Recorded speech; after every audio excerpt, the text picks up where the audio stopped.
네, 세금 상식 10,000가지 사연을 세무사들이 콕 집어 해결해 드립니다. 다들 연말정산에 관해서 어떤 걸 궁금해하셨는지 알아보겠습니다. 자, 첫 번째 사연 공개해 주세요. 네, 첫 번째 사연입니다. 지난 5월 3년간 다녔던 회사를 퇴사하고 7월부터 새로운 회사를 다니기 시작했습니다. 5월까지 다녔던 회사 연말정산은 안 해도 되어지는 건가요? 아니면 그 회사에 연락을 해서 연말정산을 따로 해야 하나요? 아, 이런 분들 진짜 요즘 많은 것 같아요. 그렇죠. 중도에 퇴사하시는 분들도 많고 해가지고. 그럼 이직을 하셨는데 1월부터 5월까지 다닌 회사하고 7월부터 12월까지 다닌 회사가 지금 다르다. 어떻게 해야 되나요? 이런 분들 요즘에 참 많으시죠. 바로 이직하시는 분들인데요. 일단은 1월서부터 5월 달까지 받으셨던 그 급여액에 대해서는 연말정산이 진행되어졌을 겁니다. 우리는 이것을 중도 퇴사자 정산이라고 하는데요. 이게 쉽게 말하자면 기본적인 공제만 넣은 연말정산이다. 이렇게 생각하시면 좋으실 것 같아요. 그럼 이전 회사에서는 다 된 건가요? 이전 회사는 다 됐냐? 그렇지는 않습니다. 왜냐하면 우리가 기본적인 공제만 됐다고 제가 말씀드렸잖아요. 나머지 공제 항목에 대해서는 공제가 이루어지지 않았거든요. 그렇기 때문에 추후에 뭐 연말정산을 다시 하신다던가 아니면 5월 달에 종합소득세를 다시 한번 신고를 하시는 방법으로 이렇게 하시면 좋으실 것 같기는 합니다. 아, 그럼 이제 이직을 했을 경우에는 연말정산을 어떻게 하면 좋을지 좀 조언해 주세요. 네, 이직자는 이제 현재 다니고 있는 회사에서 그 연말정산을 한다고 보시면 될 것 같고요. 다만 현재 있는 회사는 전 직장 소득을 알 수가 없기 때문에 전 직장의 그 근로소득 원천징수 영수증을 이제 요청을 하셔가지고 발급받을 수 있다고 한다면 전 직장, 현 직장에 대한 연말정산을 모두 현재 직장에서 완료하신다고 보면 될 것 같습니다. 근데 사실 이제 퇴사한 직장에 다시 연락해가지고 원천징수 영수증 좀 다 주세요 하기가 쉽지가 않거든요, 그렇죠. 세무사님 이게. 보통 이제 퇴사할 때 받죠. 네, 일반적으로 받긴 하는데 네, 쉽지 네. 않다고 한다면 이제 네. 5월 달에 또 한 번 더 있기 때문에 네. 그걸 한번 고민하셨으면 좋겠습니다. 네, 원천징수 영수증을 여러분 퇴사하시면서 꼭 미리 받아놓으셔야 됩니다. 안 그러면 네. 이제 난감한 전화를 하실 수가 있는데 만약에 이제 못 받으면 어떻게 되죠? 못 받으시는 분들은 두 가지의 방법이 있습니다. 첫 번째는 일단 첫 번째 다니셨던 그 직장 있잖아요. 그 직장의 소득과 현재 다니셨던 직장의 소득을 합산해서 5월 달에 종합소득세 신고를 하시면 됩니다. 근데 만약에 이마저도 못하셨다라고 하신다면 우리는 경정청구라는 제도가 있습니다. 이거는 5년 안에 공제받지 못했던 항목들에 대해서 추가로 신고해서 이제 환급을 받는 제도거든요. 근데 제가 두 가지 말씀드렸던 이 모든 방법들이 사실상은 개인이 한 번적으로 연말정산을 해야 한다. 이렇게 생각해 주시면 좋으실 것 같습니다. 아, 그렇구나. 이게 회사를 내가 계속 다니면 회사에서 알아서 연말정산을 좀 해줄 텐데 이제 퇴사를 하거나 몇 가지의 근로소득이 더 생긴다 그러면 직접 하셔야 되는 점 이런 거 좀 기억을 하셔야 될 것 같습니다.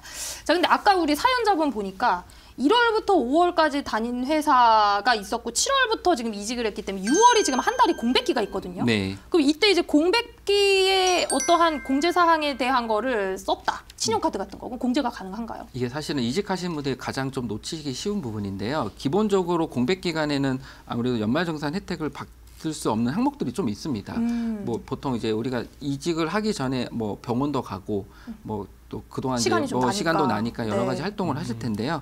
예를 들어서 뭐 신용카드 사용 금액 소득공제라든가 보험료, 의료비, 교육비 세액공제, 연말 세액공제가 그 재직 기간에만 지출한 비용만 인정되는 항목이어서 이런 걸 꼭 기억하시고 공제 신청을 하셨으면 좋겠습니다. 야, 이게 세세하게 신경 쓸 내용들이 진짜 많네요. 그렇죠. 네. 근데 제가 여기서 꼭 한 가지 말씀드리고 싶은 게 뭐냐면은요. 우리 신입사원 분들 있죠. 이 신입사원 분들 같은 경우 연말정산을 해본 적이 없잖아요. 맞아요. 많이들 실수하시는데 만약에 신입사원분들이 7월에 입사하셨다라고 한다면 7월 이후분에 대해서만 공제가 가능한 겁니다. 1월서부터 6월 달까지는 공제가 불가능하니까요. 이 점 꼭 유의해 주시길 바랍니다. 네, 이직자들에 대한 연말정산도 굉장히 궁금해하시는 분들 많으실 것 같아요. 일단 원천징수 영수증을 받으셔서 현 회사에서 연말정산을 하셔도 되고요. 5월에 종합소득세 신고를 직접 하시거나 정 못하고 지나가셨다 그러면 경정청구를 통해서 신청하시면 되겠습니다. 자, 두 번째 사연 한번 읽어보겠습니다. 네, 올해 병원 갈 일이 많아서 의료비로 많은 비용을 지출했습니다. 의료비 공제를 받을 수 있을 것 같은데요. 워낙 바쁘다 보니 실손보험금 청구를 아직 못했어요. 의료비 공제 혜택을 받은 후에 실손보험금 청구를 하려는데 가능할까요? 야, 이거 좀 천재적인데요?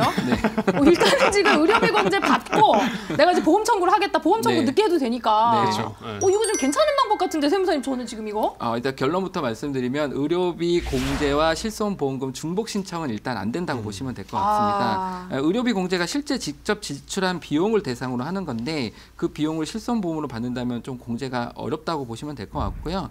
혹시나 그래도 실손보험금을 받은 의료비는 뭐 만약에 내가 신청을 해야지라고 하더라도 연말정산할 때 의료비 공제금에서 빠져 있기 때문에 애초에 좀 받을 수가 없다라고 보시는 게 편하실 것 같습니다. 그러니까 그게 이제 같은 해에 있다 그러면은 의료비 지출액에서 실손이 빠져 있을 텐데 네. 이걸 지금 해를 다르게 만약에 했다. 네. 네.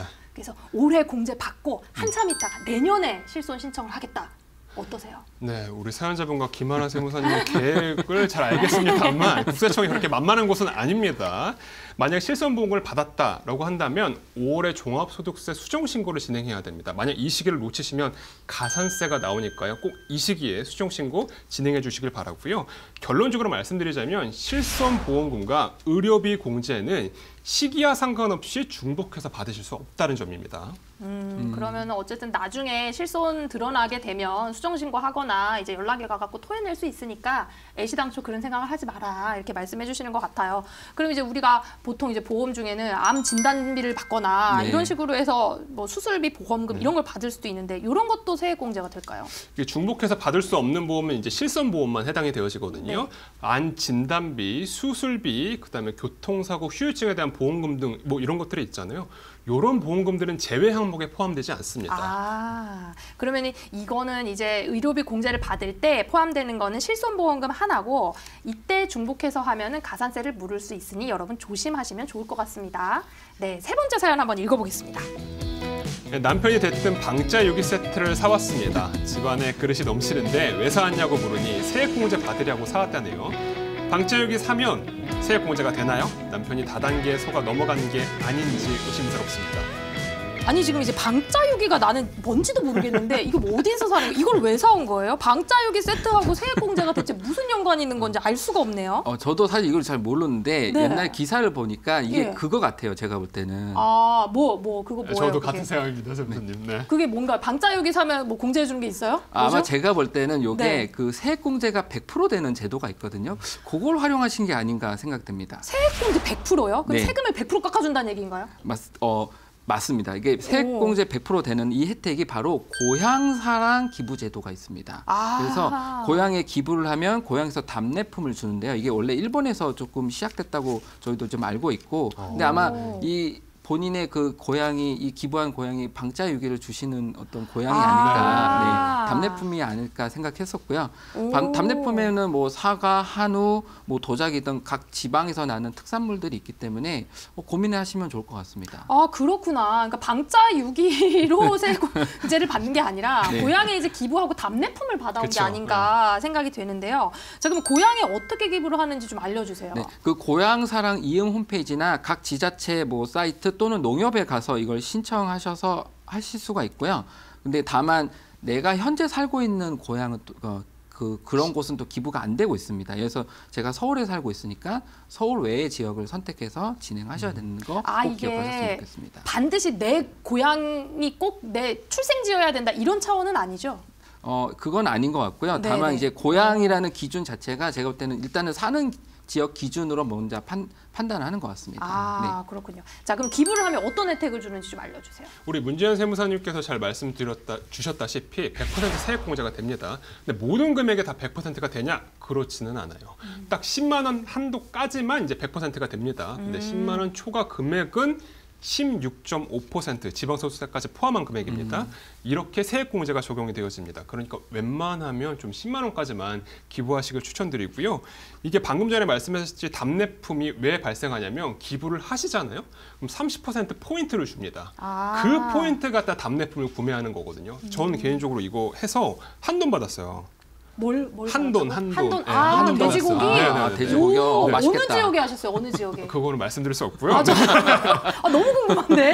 한돈뿐 아니라 이제 뭐 네. 꿀도 있고 참기름도 있고 황기도 있고 이렇습니다. 그러니까 여러분들이 기부도 하시고 그리고 이거 답례품 고르는 재미가 생각보다 쏠쏠합니다. 이 재미도 놓치지 않기를 바랍니다.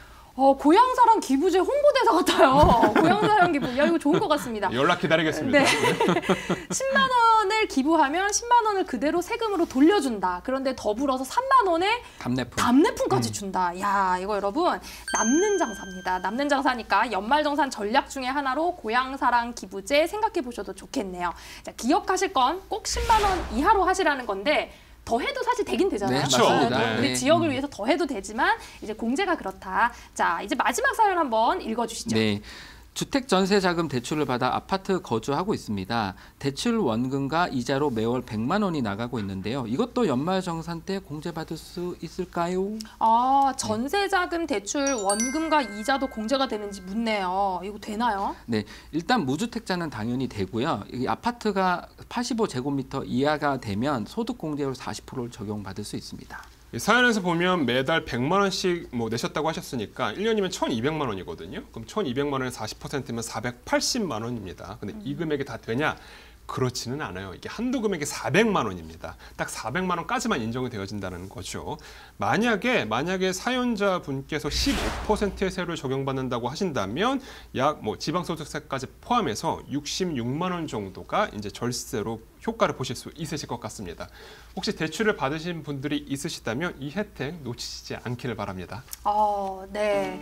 그렇군요. 오늘 이제 연말정산, 직장인들이 넘기 힘들어한다는 연말정산에 대해서 아주 자세히 알아봤습니다. 세무사님들 어떠셨어요? 네, 오늘 사실 이 시간을 통해서 그동안 이제 알고 있었던 정보도 있을 거고 개정사항을 모르셨던 분들도 있을 텐데 좀 도움을 받으셔서 내년도 그러니까 2월, 1월 달에 이제 연말정산할 때 도움을 좀 많이 받으셨으면 하는 바람이 있습니다. 네.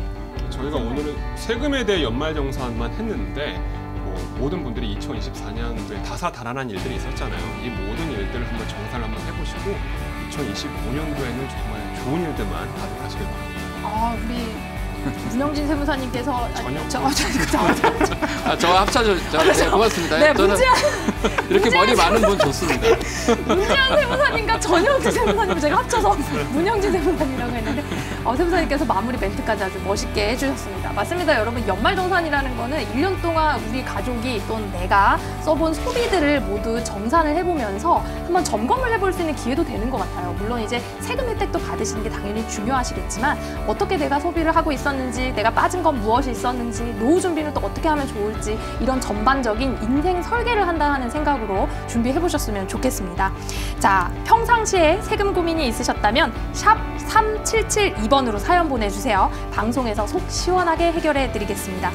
세무사를 알아두는 것이 생활의 지혜입니다. 다음 시간에 실생활에 도움되는 세금 상식 가지고 찾아오겠습니다. 지금까지 세상만사였습니다. 고맙습니다. 고맙습니다.